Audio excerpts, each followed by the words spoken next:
30 minutes, Mai. TikTok? Then. Nagaya plot kayo, itagdaklatan. Uy, ano. Yun ang napaka-sexy naming tita. May legs na, oh. Patingin nga po yung legs. Patingin yung legs. Ay, malamog na bakit? Gusto lang. Apa yamin? Bigilan na.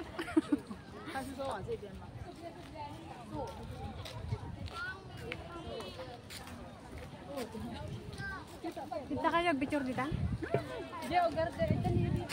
Diyan ni auntie. Jawang yun. Bamboo Grove and Waterfall. Na kami na likod. Punta kami sa May Kawayan, Bulacan. Dito kami ngayon sa May Kawayan, Bulacan. Naka-live tayo kumaan.